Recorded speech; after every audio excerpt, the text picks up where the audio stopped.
Philadelphia, July 4th, 1777. 1 year to the day since America declared itself a free nation. The war is still raging. British forces control New York. But tonight, the city stops. Thousands of people have gathered along the Delaware. Soldiers still in uniform. Children pressed against their parents. Word has spread. There will be a display, something to mark the occasion. The first official fireworks of a new country. And then the sky explodes. Rockets screaming upward, bursts of fire. The crowd gasps, stumbles backwards, covers their ears. Men who had stood on the battlefield are flinching. But here's what they're actually looking at. Orange. Just orange. Every single burst. Dirty, smoky, sulfurous orange. No red, no blue, no gold. The same color it had been for 1,000 years. And nobody in that crowd knew any different. To them, it was a miracle. What they didn't know, what nobody in America knew, was that the fireworks you're going to watch for this country's 250th birthday weren't even possible yet. They wouldn't be invented for another 60 years. Ahmed Thomas of Hidden History. And this is the story of how we learned to celebrate the 4th. This is the hidden history of fireworks. Most people know the basics. Fireworks come from China. But almost nobody knows the full story or how long it actually took to get there. It starts not with celebration, but with obsession.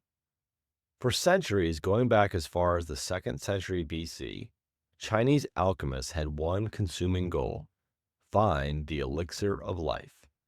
They believed that certain combinations of minerals and compounds could unlock immortality, and they spent entire lifetimes experimenting to find it. Around 200 BC, something unexpected happened. Chinese cooks and later those same alchemists discovered that bamboo stalks, when thrown into a fire, would explode.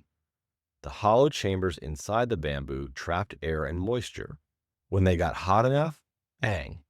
Loud enough to scare spirits, they believed. Loud enough to scare people, certainly. But bamboo pops weren't fireworks. Not yet. The real breakthrough came around 850 AD. Alchemists, searching as always for immortality, was mixing sulfur, charcoal, and potassium nitrate, a white crystalline compound also known as saltpeter. Saltpeter was a well-known ingredient in Chinese medicine. He wasn't trying to build a weapon, he was trying to cure death. When he applied heat, the mixture caught fire and exploded with startling, terrifying intensity. He had accidentally created gunpowder. One of the most consequential discoveries in human history, a discovery that would reshape warfare, topple empires, and eventually give us the celebrations we have on the 4th of July, was made by someone trying to live forever. They found just the opposite. At first, gunpowder was used for exactly what a spiritual tradition would suggest: ceremony. Packed into bamboo tubes and ignited, it made noise and smoke, enough to frighten evil spirits at festivals and weddings. A very expensive, very dangerous way to make a bang. But it was a start. By the 10th century, Chinese military engineers had figured out something obvious in hindsight. If this powder can blow up bamboo, what else can it blow up? The Song Dynasty, roughly 900 to 1200 AD, turned fireworks into the world's first gunpowder weapons. Fire arrows, incendiary bombs, proto-grenades. They strapped bamboo tubes stuffed with gunpowder to arrows. When the arrows launched, the powder ignited, and it screamed through the air with a tail of fire behind it. It wasn't beautiful. It was terrifying. By 1200, China had built the first rocket cannons, using gunpowder's explosive force to hurl projectiles at enemies at speeds no medieval army could defend against. Fireworks as a celebration still existed, but the same technology now lived a double life: beauty at New Year's, destruction on the battlefield. The powder that lit up weddings was now killing people at a scale no army had ever imagined before. And then the Mongols arrived. In the early 1200s, the Mongol Empire launched the most aggressive territorial expansion in human history. Under Genghis Khan and his successors, they swept through China, Central Asia, and deep into the Islamic world. And as they conquered, they learned. By the time they finished with China, they had integrated gunpowder weapons into their own armies.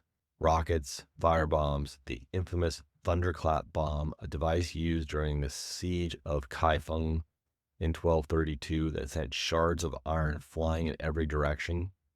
Eyewitness accounts said the explosion could be heard for miles.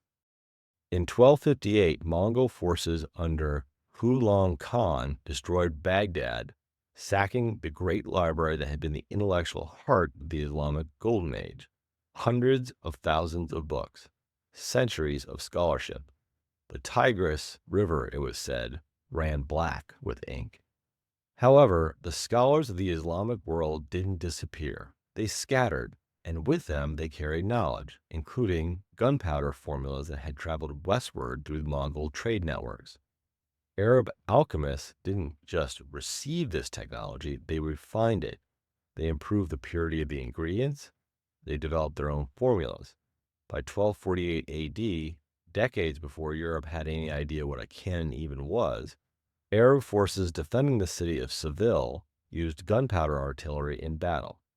You see, gunpowder didn't travel in a straight line from China to your backyard. It zigzagged through some of the most violent, most brilliant, most consequential centuries in human history. Every civilization it touched left a fingerprint on it. Then it came to Europe on the back of war. By the 1300s, gunpowder had reached European shores. And as with the Chinese before them, the Europeans made two things: weapons and celebration. Italy, in particular, took to fireworks with extraordinary enthusiasm.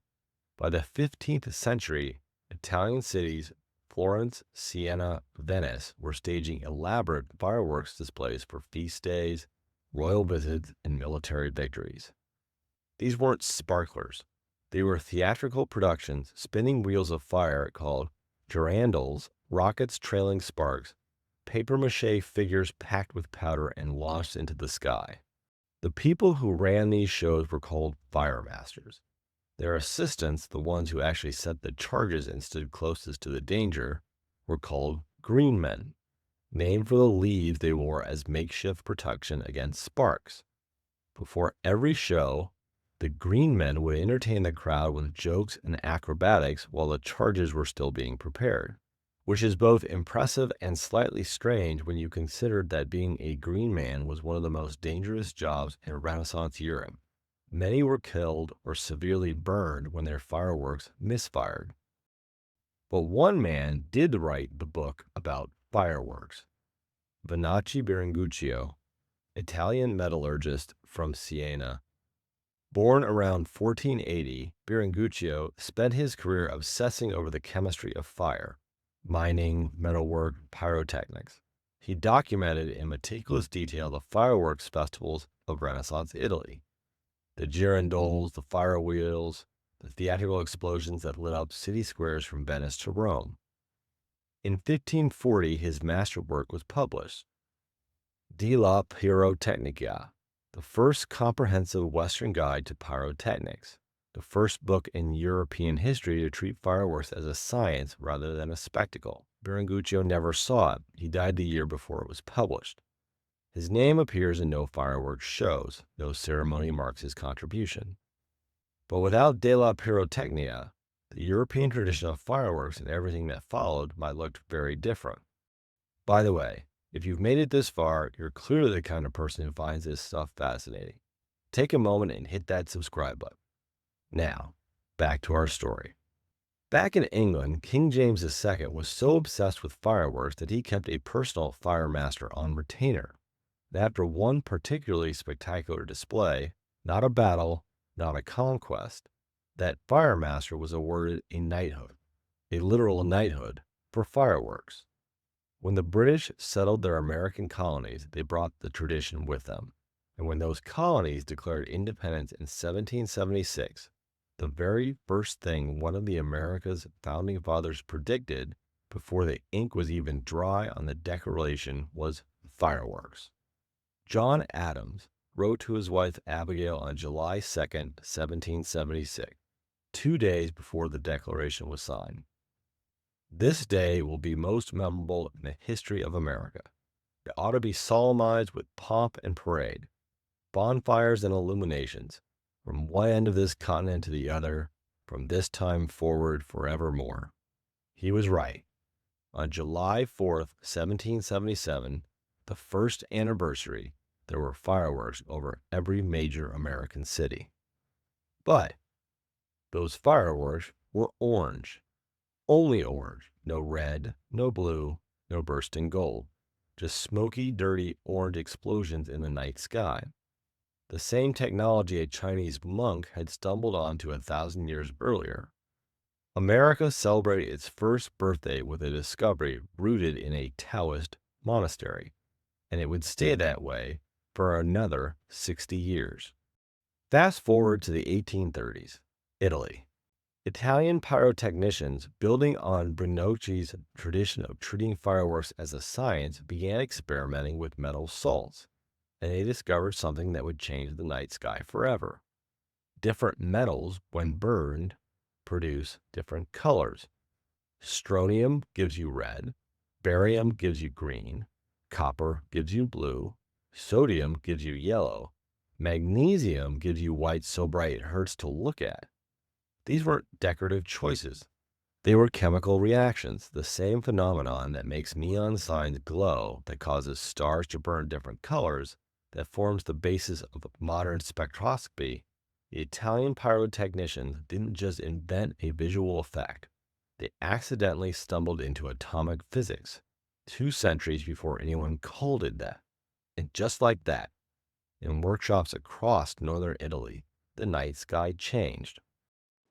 The fireworks that you will watch during July 4th and other celebrations, the deep reds, the shimmering gold, the blue chrysanthemums, that's a 19th century Italian invention built on a Chinese accident, transmitted by Mongol conquest, refined by Islamic scholars, documented by a man who died before his own book was published. Every civilization left something in the sky above you. So, when you're watching those fireworks light up the sky for America's 250th birthday and beyond, you're watching 2,000 years of history explode above you. A monk's mistake, a Mongol army's cargo, a Renaissance metallurgist's obsession, an Italian chemist's curiosity about color. It wasn't a celebration, it was a search for immortality, for power, for beauty in the dark. Take a look up. It wasn't about the light, it was about the legacy. I hope you enjoyed today's episode of Hidden History. If so, hit that subscribe button, subscribe to our email, give us a hype, like the video, and comment below on another episode you'd like to see. Next week, we're uncovering a delicious topic. Next week, we're covering the history of chocolate. Now, take a look around. History is everywhere.